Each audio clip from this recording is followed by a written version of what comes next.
Cozy English Podcast. Relax, listen, and learn. Okay, confession time. Last week, I was at the grocery store and someone asked me if I knew where the pasta sauce was. And instead of just saying, yeah, aisle 3, I said, yes, indeed, the tomato-based condiments are located in the third corridor. Oh my goodness, I sounded like a robot. Ha, that's so funny. That's like the time I answered the phone at work with, "Greetings, this is Michael speaking. How may I provide assistance to you today?" Instead of just, "Hi, this is Michael." Oh wow, that's hilarious, exactly. Hey everyone, this is Cozy English Podcast. Where we relax, listen, and learn. But today we're talking about something that keeps so many of us up at night. How to sound more natural when we speak English? Because let's be honest, we've all been there, right? Trying so hard to speak correctly that we end up sounding like we swallowed a dictionary. Or like we're reading from a script. And the worst part? The more we think about sounding natural, the less natural we actually sound. Ugh, it's like that feeling when someone says, act natural, and suddenly you forget how to walk normally. But here's the thing. By the end of our time together today, you're going to feel so much more confident about letting your real voice shine through. Because speaking English should feel good, not like you're performing in a play you never auditioned for. So, Michael, tell me, when did you first realize you were trying too hard to sound perfect? Oh, wow. It was during my first job interview in English. I had prepared these incredibly formal answers, you know. When they asked, "Tell us about yourself," I said something like, "I am a highly motivated individual who possesses extensive qualifications." Oh no, you went full resume mode. Exactly. And I could see their faces. They looked confused. Like, who is this person? Where's the real Michael? It was so awkward because I was trying to impress them, but I ended up hiding who I really am. That's so relatable. You know what I used to do? I would practice conversations in my head with all these fancy words. Like instead of saying, I'm tired, I'd plan to say, I'm experiencing fatigue. Who talks like that? Right? That's so true. And then you're having a casual chat with a friend and you're like, "I'm currently experiencing nutritional requirements," instead of just saying, "I'm hungry." Yes, or my personal favorite. I once told someone I was proceeding to the restroom instead of just saying, I'll be right back. They probably thought I was announcing a parade route. Oh my goodness. That's exactly what I mean. The funny thing is, we think using big, formal words makes us sound smarter or more fluent. But actually, it makes us sound less connected to the people we're talking to. Like, if you're at a coffee shop and someone asks what you'd like, you don't need to say, I would be most grateful for a medium-sized caffeinated beverage. Just say, "I'd love a medium coffee, thanks." It's warm, it's real, it's you. And here's what I've learned. People connect with authenticity, not perfection. When I started sounding more like myself, conversations became so much easier. You know what, Emma? If you're listening to this right now and thinking, "Oh my goodness, that's totally me," just know that you are not alone. Not even close to alone. This is literally one of the most common things we hear about at Cozy English Podcast. People write to us all the time saying they feel like they sound weird or robotic. And here's the reality check we all need to hear. Native speakers don't sound perfect either. We say, we stumble over words, we use simple phrases. Right?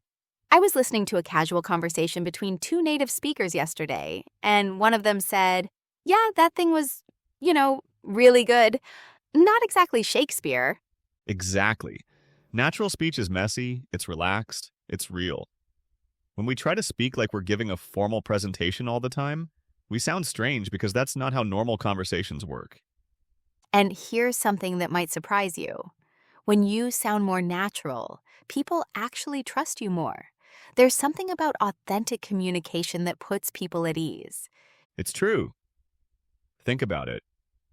When someone's being real with you, being themselves, don't you feel more comfortable around them? Absolutely. So if you've been worried that you need to sound like a textbook to be taken seriously, that's just not true. People want to connect with the real you. Your natural voice, your personality, your way of expressing things. That's what makes conversations interesting and meaningful. All right, let's practice this together. Michael, let's do a little role play. I'm going to show you two ways to handle the same situation, okay? Perfect. I love this. So, what's the scenario? Let's say we're at a work meeting and someone asks for my opinion on a project. First, I'll show you the trying too hard to sound impressive version. Okay, I'll be your coworker. So, Emma, what are your thoughts on the marketing campaign we just reviewed? Well, I believe the strategic approach demonstrates considerable potential. However, I would suggest we contemplate additional methodologies to optimize our target demographic engagement, Wow, okay, that sounded like you were reading from a business manual. right? Now, watch this. Same question, but I'm going to be natural and authentic. Ask me again. Emma, what are your thoughts on the marketing campaign? You know what? I really like the direction we're going. I think it'll connect well with people. Maybe we could try a few different approaches and see what works best. Oh, wow. That second version felt like I was actually talking to a real person. You sounded confident and professional, but also like you. Exactly. And notice what changed? I used contractions like I'll and what's. I said you know what, which is how people really talk. I used simple, clear words. And you still sounded smart and professional. You just sounded human too. That's the key. Being natural doesn't mean being unprofessional or sloppy. It means being genuinely yourself within the situation. For our listeners, this is what we mean when we talk about finding your authentic voice in English. You don't have to choose between being professional and being real. You can be both. And honestly, when you sound more like yourself, people pay attention because authenticity is magnetic. All right, Emma, let's share some of our favorite tips for sounding more natural. What's your number one secret?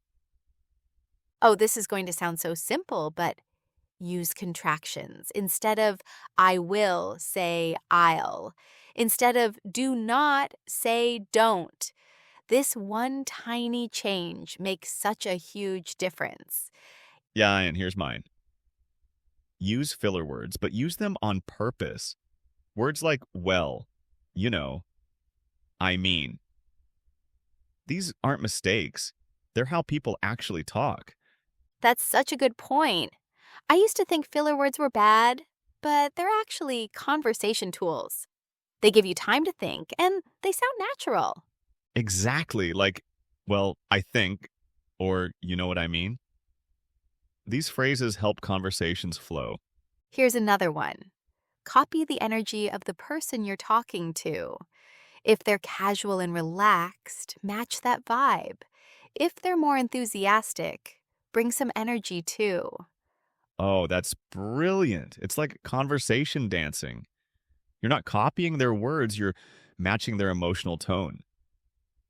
Yes, and this one's important. Don't be afraid to make small mistakes. Native speakers make them all the time, like saying good morning at 2 p.m. or forgetting someone's name right after they introduce themselves. Ha, that's so true. Or my personal favorite, starting to tell a story and then forgetting how it ends.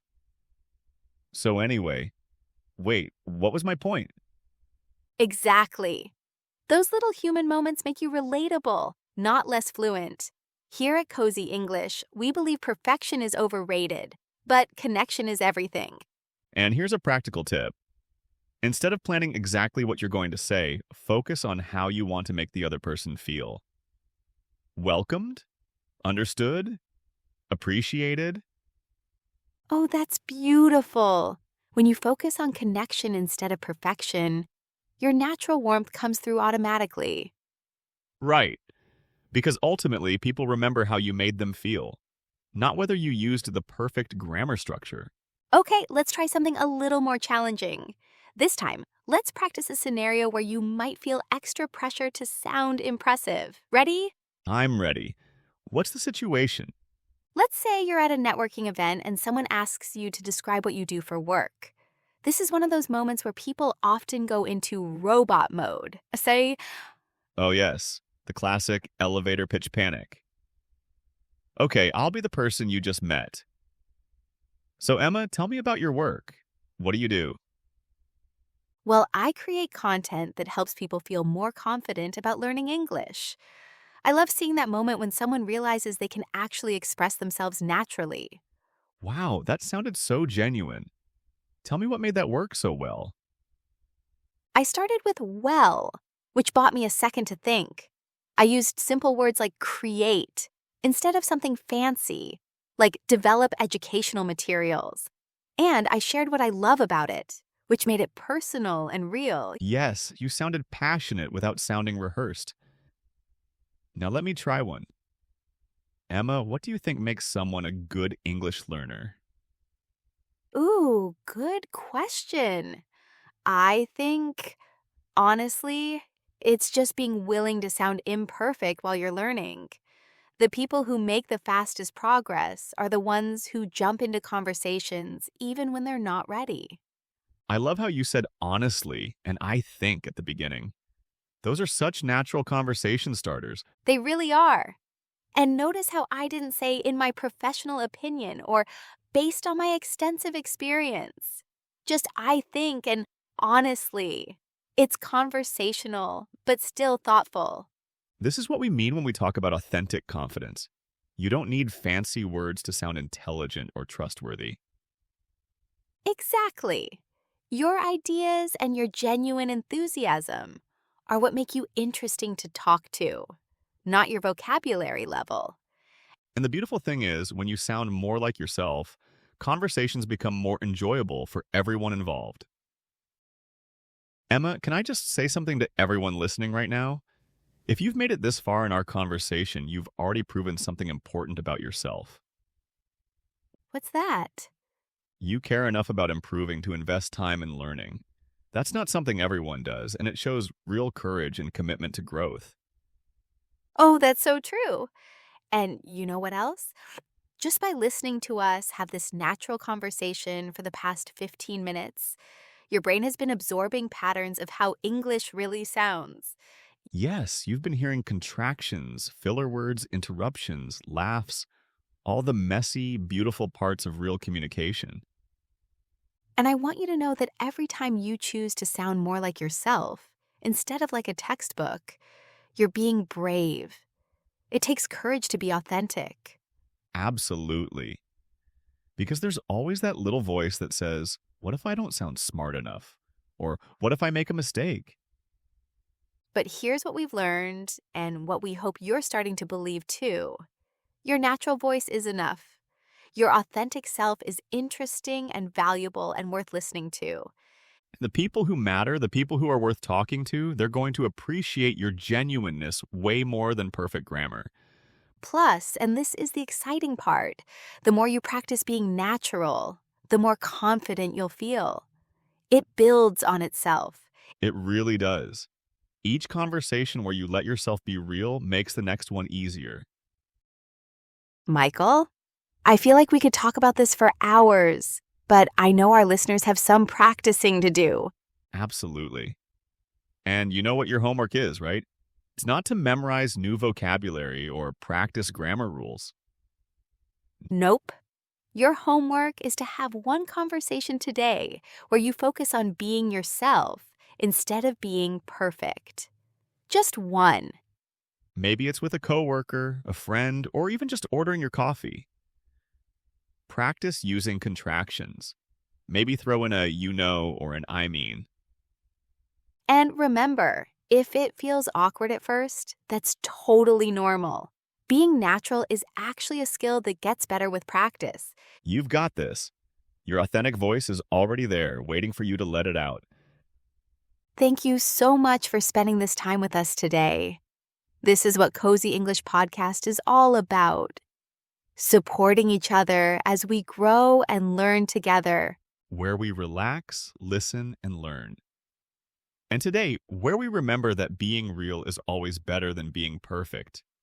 We'll see you next time. And until then, keep being wonderfully, authentically you. Take care, everyone.